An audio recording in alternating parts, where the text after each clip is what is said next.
28 अगस्त 1959 का दिन था और Indian prime minister Jawaharlal Nehru अपनी ऑफिशियल रेजिडेंस तीन मूर्ति से पार्लियामेंट की तरफ बढ़ रहे थे। उनके चेहरे पर गुस्से के आसार थे क्योंकि इंडियन गवर्नमेंट जो हकीकत पिछले कुछ सालों से छुपा रही थी, अखबारात ने उसका बांडा फोड़ दिया था। 3 दिन पहले ही चाइनीज फौज ने लॉन्गजू में तैनात इंडियन फौज पर दावा बोल दिया था और उसका मतलब बिल्कुल वाज़िया था। चाइना 1954 के पंचशील मादे की धज्जियां उड़ा चुका था।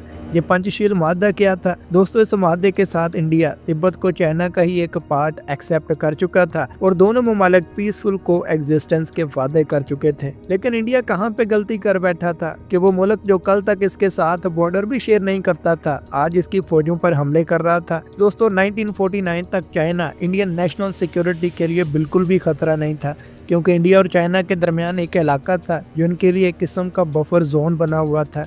इस इलाके का नाम था तिब्बत, आज़ाद और खुद मुख्तार तिब्बत। लेकिन इंडिया के लिए मुसीबत ये आन पड़ी थी कि 7 अक्टूबर 1950 को चाइना ने तिब्बत पर धावा बोल दिया था। तिब्बत भाग कर इंडिया के पास आया कि चाइना के खिलाफ हमारी मदद करो। अब सब बड़े मिल बैठे, एक बड़ी मीटिंग बुलाई गई। इंडियन इंटेलिजेंस ब्यूरो IB के चीफ BN मुल्क ने कहा कि अगर चाइना तिब्बत पर कब्जा कर लेता है तो वो बफर जोन खत्म हो जाएगा जो इंडिया और चाइना के दरमियान कई सदियों से चला आ रहा है। और क्या गारंटी कि चाइना तिब्बत पर आके रुक जाएगा? हमारी अमेरिका से बात हो गई है, उन्होंने वादा किया है कि अगर इंडिया तिब्बत में चाइना के खिलाफ फौजें उतारता है तो अमेरिका अपने खर्चे पर एयरलिफ्ट की सहूलत प्रोवाइड करने के लिए बिल्कुल तैयार है। मुल्क का मानना था कि जब चाइना को इंडियन मिलिट्री की तिब्बत में प्रेजेंस का पता चलेगा तो उनकी सारी कैलकुलेशंस ही चेंज हो जाएंगी और हो सकता है कि इंडिया से डायरेक्ट वार के खतरे से चाइना तिब्बत पर हमला ना करे। ये बात सुनकर नेहरू ने Indian army chief KM Cariappa से पूछा कि आप इस मामले पर क्या कहते हो? करियप्पा ने दो टोक जवाब दिया